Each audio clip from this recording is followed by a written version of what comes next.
ಇವತ್ತು ಪಾದದ ಸೌಂದರ್ಯದ ಬಗ್ಗೆ ಮತ್ತು ಆರೋಗ್ಯದ ಬಗ್ಗೆ ಒಂದು ಸ್ವಲ್ಪ ಕೆಲವು ಮಾಹಿತಿನ ತಿಳ್ಕೊಳ್ಳೋಣ. ಫಿಶ್ ಪೆಡಿಕ್ಯೂರ್ ಅಂತ ಕೇಳಿದ್ದೀರಾ ನೀವು? ಒಂದು ಸತಿ ಇದು ಬಹಳ ವರ್ಷಗಳ ಹಿಂದೆ, ಒಂದು 9-10 ವರ್ಷ ಆಯಿತು. ಈ ಮಲೇಷ್ಯಾಕ್ಕೆ ಹೋದಾಗ ನಾವು ಒಂದು ಮಾಲಲ್ಲಿ ಹೋಗಿದ್ವಿ. ಅಲ್ಲಿ ಹುಡುಗಿಯರು ಎಲ್ಲ ಚೀರಾಟ, ಕೊಯ್ ಒಯ್ ಅಂತ ಈ ಹಲ್ಲಿ ಜಿರಳೆ ಎಲ್ಲ ಹೆಂಗೆ ಕಿರ್ಚ್ಕೊತಾರೆ ಆ ಥರ ಕಿಟಾರತ್ತು ಕಿರ್ಚ್ಕೊಳ್ತಾ ಇದ್ವಿ. ಇದೇನಾಗ್ತಾ ಇದೆ ಅಂತ ಹತ್ತಿರ ಹೋಗಿ ನೋಡಿದ್ರೆ ಬಹಳ ಜನರು, ಹೆಣ್ಮಕ್ಳು, ಬೇರೆ ಬೇರೆ ಒಂದು ವಯಸ್ಸಿನವರೆಲ್ಲರೂ ಅವರ ಕಾಲುಗಳನ್ನು ಒಂದು ನೀರಿನ ಟ್ಯಾಂಕ್ ಇರುತ್ತಲ್ಲ ಅದರಲ್ಲಿ ಕಾಲನ್ನ ಇಳಿಬಿಟ್ಕೊಂಡಿದ್ರು. ಕಾಲು ಎತ್ತೋದು, ಆ ನೀರೆಲ್ಲ ಮೇಲೆ ಹಾರ್ತಾ ಇತ್ತು, ಕೂಕ್ಕೊಳ್ಳೋದು ಮಾಡ್ತಾಯಿದ್ರು. ಇದೇನಂತ ಸೂಕ್ಷ್ಮವಾಗಿ ಹತ್ತಿರ ಹೋಗಿ ನೋಡಿದಾಗ ಗೊತ್ತಾಯಿತು, ಅದು ಒಂದು ಪಾಂಡ್, ನೀರಿನ ಒಂದು ಟ್ಯಾಂಕು. ಅದ್ರ ತುಂಬ ಫಿಶ್ಗಳಿದ್ವು ಅಂತ. ಸುಮಾರು 5-7 ಸೆಂಟಿಮೀಟ್ರ್ ಅಂತ ಇಟ್ಕೊಳ್ಳಿ, ಅಷ್ಟಷ್ಟು ಉದ್ದ, ಇದ್ರೆ ಒಂದು 4-5 ಸೆಂಟಿಮೀಟರ್ ಅಷ್ಟಷ್ಟು ಉದ್ದದ್ದು ಮೀನುಗಳಿದ್ವು. ಇದೇನು ಅಂತ ನೋಡಿದಾಗ ಗೊತ್ತಾಯ್ತು, ಅದು ಪೆಡಿಕ್ಯೂರ್ ಅಂತ ಹೇಳಿಬಿಟ್ಟು. ನಾವು ನೋಡಿ, ಕಾಲುಗಳಲ್ಲಿ ಈ ಸಾಮಾನ್ಯವಾಗಿ ನಮ್ಮಲ್ಲಿ ಕಾಲು ಮತ್ತು ಈ ಅಂಗೈಗಳಲ್ಲಿ ಕೆರಾಟಿನ್ ಅಂಶ, ಅಂದರೆ ಸ್ಕಿನ್ ಮೇಲ್ಭಾಗದಲ್ಲಿ ಕೆರಾಟಿನ್ ಅಂತ ಇರುತ್ತೆ, ಆ ಕೆರಾಟಿನ್ ಅಂಶ ಜಾಸ್ತಿ ಇರುತ್ತೆ. ಅದು ಪ್ರೊಟೆಕ್ಟಿವ್ ಅಂತ, ರಕ್ಷಣೆ ಅದು ನಮಗೆ. ಕೈಗಳಾದರೂ ನಾವು ಬಹಳಷ್ಟು ಕೆಲಸ ಮಾಡ್ತಾಯಿರ್ತೀವಿ. ಕಾಲುಗಳು ಎಷ್ಟು ಓಡಾಡೋದು, ನೀರಲ್ಲಿ ಕೆಲಸ ಮಾಡೋದು, ಏನೇ ಮಾಡಿದ್ರೂ ಅದನ್ನು ನಾವು ಸರಿಯಾಗಿ ಇಟ್ಕೊಳ್ಳದೆ ಹೋದರೆ ಹೆಚ್ಚು ಕೆರಾಟಿನ್ ಆದ ಕಾಲೆಲ್ಲ ಬಿರುಕು ಬೀಳುತ್ತೆ ನೋಡಿರಿ. ಪಾದದಲ್ಲಿ ಎಷ್ಟು ಸೀಳಿರುತ್ತೆ. ಇಲ್ಲದೆ ಹೋದರೆ ಕಾಲಿನ ಪಕ್ಕದಲ್ಲಿ ಇರುವಂತಹ ಬೋನ್ ಇರುತ್ತಲ್ಲ, ಬೋನಿ ಪ್ರಾಮಿನೆನ್ಸ್ ಅಂತ ಹೇಳ್ತೀವಿ, ಮೂಳೆ ಸ್ವಲ್ಪ ಉಬ್ಕೊಂಡಿರೋದು, ಅಲ್ಲೆಲ್ಲ ಗಟ್ಟಿಯಾಗಿ ನಿಂತ್ಕೊಂಡು ಬಿಡುತ್ತೆ ಈ ಕೆರಾಟಿನ್ ಜಾಸ್ತಿ ಆದಾಗ. ಮತ್ತು ಕಾಲು ಬೆರಳುಗಳ ತಳದಲ್ಲಿ ಎಲ್ಲನೂ. ಅದನ್ನು ಆವಾಗ ನಾವು ಒಂದು ಸ್ಕ್ರೇಪರು ಏನಾದರೂ ತೊಗೊಂಡು ಉಜ್ತಾ ಕ್ಲೀನ್ ಮಾಡಬೇಕು. ಕೆಲವರೆಲ್ಲ ಕಲ್ಲು ತೊಗೊಂಡು ಉಜ್ಕೊಳ್ತಾರಲ್ವ. ಇದನ್ನು ಡೆಡ್ ಸ್ಕಿನ್ ಅಂತ ಸಹ ಹೇಳ್ತೀವಿ. ಚರ್ಮದ ಮೇಲ್ಪದರದಲ್ಲಿ ಇರುತ್ತಲ್ಲ, ಅದರಲ್ಲಿ ಅದಕ್ಕೆ ಜೀವಕೋಶದಲ್ಲಿ ನ್ಯೂಕ್ಲಿಯಸ್ ಸಹ ಇರೋದಿಲ್ಲ, ಅದು ಸತ್ತಂತೆಯೇ. ಅದು ನೋವಾಗಲ್ಲ ನಮಗಲ್ವ. ಈ ಕೂದಲು, ನೇಲ್ಸ್ ಎಲ್ಲ ಬರುತ್ತಲ್ಲ, ಉಗುರು ಎಲ್ಲ, ಆ ಥರ. ಸೊ ಇದನ್ನು ಪೆಡಿಕ್ಯೂರ್ ಮಾಡಿಸ್ಕೊಳ್ಳೋಕ್ಕೆ ನಾವು ಈ ಇದಕ್ಕೆಲ್ಲ ಹೋಗ್ತೀವಲ್ಲ, ಬ್ಯೂಟಿ ಪಾರ್ಲರ್ಗೆ ಎಲ್ಲ ಹೋಗಿ ಮಾಡಿಸ್ಕೊಳ್ತೀವಿ. ಆದರೆ ಇದು ಒಂದು ವಿಧಾನದ ಪೆಡಿಕ್ಯೂರ್, ಇದು ಫಿಶ್ ಪೆಡಿಕ್ಯೂರ್ ಅಂತ ಹೇಳಿಬಿಟ್ಟು ಇಲ್ಲಿ ಬಳಸುವಂತಹ ಈ ಕೆಲಸಕ್ಕೆ ಬಳಸೋದು ಒಂದು ಬಗೆಯ ಫಿಶ್. ಅದನ್ನು ಡಾಕ್ಟರ್ ಫಿಶ್ ಅಂತಲೇ ಹೇಳ್ತಾರೆ. ಅದು ಡೆಡ್ ಸ್ಕಿನ್ ಎಲ್ಲ ತಿಂದ್ಬಿಡತ್ತೆ.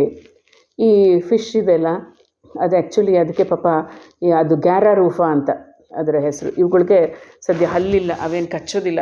ಆದರೂ ಸಹ ಒಂಥರ ಬಾಯಿ ಹೆಂಗೆ ವಿಶಿಷ್ಟವಾಗಿ ಮಾಡಿದೆ ಅದಕ್ಕೆ ದೇವ್ರು ರೂಪಿಸಿದಾನೆ ಅಂತ ಹೇಳಿದ್ರೆ, ಅದು ಬಾಯಿಂದ ಹೀಗೆ ಕೆರಾಟಿನ್ ಮೇಲೆ ಹಾಕಿ ಅದನ್ನು ಸಕ್ ಮಾಡಿಕೊಂಡು ತೆಗಿಯತ್ತೆ. ಅಲ್ಲಿರೋ ಎಕ್ಸ್ಟ್ರಾ ಕೆರಾಟಿನ್ ಎಲ್ಲ ತಿನ್ನುತ್ತದು. ಪಾಪ ಅದಕ್ಕೇನು ಕೆರಾಟಿನ್ ತಿನ್ನಬೇಕು, ಬದುಕಬೇಕು ಇದರಿಂದ ಅಂತ ಏನು ಇಷ್ಟ ಇಲ್ಲ. ಆದರೆ ಅದು ಕೆಲಸ ಮಾಡಬೇಕಲ್ಲ ಈ ಕೆಲಸ. ಅದಕ್ಕೋಸ್ಕರ ಅದನ್ನು ಸಾಕಿರುವಂತಹ ಈ ಬ್ಯೂಟಿ ಪಾರ್ಲರ್ಗಳ ಮಾಲೀಕರು, ಸಲೂನ್ ಮಾಲೀಕರು ಏನು ಮಾಡ್ತಾರೆ ಅಂದರೆ ಅದಕ್ಕೆ ಊಟನೇ ಹಾಕೋದಿಲ್ವಂತೆ. ಯಾವಾಗ ಅದಕ್ಕೆ ಹೊಟ್ಟೆಗೆ ಏನೂ ಇಲ್ವಲ್ಲ, ಸದ್ಯ ಇದು ಸಿಕ್ಕಿದ್ರೆ ಇದನ್ನು ತಿನ್ನೋಣ ಅಂತ ಅದು ತಿಂದು ಅದ್ರ ಮೇಲೆ ಜೀವಿಸುತ್ತೆ. ಅದು ಸಹ ಈಗೆಲ್ಲ ನೋಡಿಬಿಟ್ಟಿದ್ದೀವಿ ನಾವು, ಎಂತೆಂತಹ ಸೋಂಕು, HIV ಆಯಿತು, ಏಡ್ಸ್ ಆಯಿತು, ಈಗ ಇತ್ತೀಚೆಗೆ ಬಂದಿದ್ದು ಕೋವಿಡ್, ಇಂತಹ ಮಾರಕ ಅಲ್ವಾ, ಹೆಮ್ಮಾರಿಗಳು ಅಂತ ಹೇಳ್ಬೋದು, ಅಂಥ ರೋಗಗಳನ್ನು ನೋಡಿದ ಮೇಲೆ ಇದೆಲ್ಲ ಭಯ ಆಗುತ್ತೆ ನಮಗೆಲ್ಲರೂ. ಒಂದೇ ನೀರಿನಲ್ಲಿ ಕಾಲಿಟ್ಕೊಂಡಿರೋದು, ಎಷ್ಟು ಕಾಲುಗಳಲ್ಲಿ ಗಾಯ ಇರುತ್ತೋ, ಅವ್ರಿಗೇನೇನು ಸೋಂಕಿರುತ್ತೋ, ಇದು ಕಚ್ಚಿದಾಗ ಸ್ವಲ್ಪ ರಕ್ತ ಬರುತ್ತೋ, ರಕ್ತ ಬರದೇ ಇರಬಹುದು, ಆದರೂ ಸಹ ಅವರ ಕಾಲುಗಳಲ್ಲಿದ್ದರೆ ಗಾಯ, ಅಲ್ಲಿಂದ ಸೋಂಕು ಇನ್ನೊಂದು ಕಡೆ ಹೋಗೋದು. ಕಾಲುಗಳಲ್ಲಿ ಏನಿಲ್ಲ ಅಂತ ಹೇಳಿದ್ರು ಫಂಗಸ್ ಸೋಂಕಂತೂ ಇರುತ್ತೆ, ಅದು ನೀರಲ್ಲಿ ಬರೋದು. ಮತ್ತು ಈ ಫಿಶ್ಗಳನ್ನೆಲ್ಲ ಅಲ್ಲೇ ಬಿಟ್ಟಿರ್ತಾರಲ್ಲ, ಅದೆಲ್ಲ ಮಲ ವಿಸರ್ಜನೆ, ಮೂತ್ರ ವಿಸರ್ಜನೆ ಮಾಡಿರುತ್ತೆ, ಅದರಲ್ಲಿ ಮತ್ತಷ್ಟು ಬ್ಯಾಕ್ಟೀರಿಯಾ ಬೆಳ್ಕೊಳ್ಳುತ್ತೆ. ಇದನ್ನು ಈ ಟ್ಯಾಂಕ್ ಅಂತೂ ನನ್ನ ಕೇಳಿದ್ರೆ ದುಷ್ಪರಿಣಾಮಗಳೇ ಹೆಚ್ಚಿದೆ, ಅದನ್ನು ಬಳಸಲೇಬೇಡಿ ಅಂತ ಹೇಳೋದು.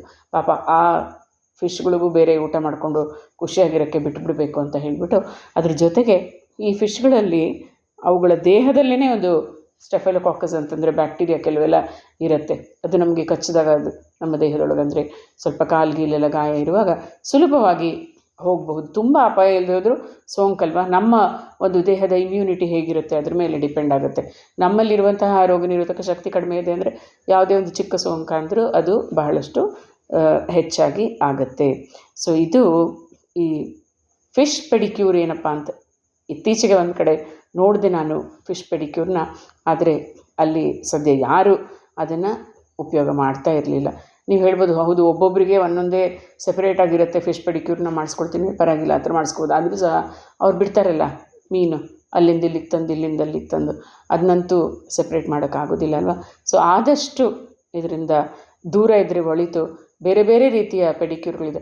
ಪೆಡಿಕ್ಯೂರ್ ಅಂದ ಕೂಡಲೇ ಇದು ಬರೀ ಹೆಣ್ಮಕ್ಳಿಗೆ ಅಲ್ಲ, ಸೌಂದರ್ಯ ಹೆಚ್ಚೋಕ್ಕೆ ಅಂತ ಹೇಳಿಬಿಟ್ಟು ಅದರಲ್ಲಿ ಒಂದು ಆರೋಗ್ಯದಾಯಕ ಸಹ ಈ ಕಾಲು ಬೆರಳುಗಳ ಉಗುರುಗಳಿರುತ್ತಲ್ಲ ಒಂದೊಂದು ಸತಿ ಒಳಗೆ ಬೆಳೆಯೋದು, ಆ ಉಗುರುಗಳ ಮಧ್ಯೆ ಎಲ್ಲ ತುಂಬ ಕಸ ಈ ಗಲೀಜು ಸೇರ್ಕೊಳ್ಳೋದು ಎಲ್ಲ ಮಾಡೋದು, ಉಗುರುಗಳು ಎದ್ವಾತ ಬೆಳೆಯೋದು, ಇದನ್ನೆಲ್ಲ ಒಂದು ಸತಿ ಟ್ರಿಮ್ ಮಾಡಿಕೊಂಡು ಹೆಣ್ಮಕ್ಳಿಗಾದರೆ ಚಂದವಾಗಿ ಒಂದು ಬಣ್ಣ ಗಿಣ್ಣ ಹಚ್ಚಿ ಆ ಒಂದು ಸೌಂದರ್ಯವನ್ನು ಸಹ ಹೆಚ್ಚಿಸ್ತಾರೆ.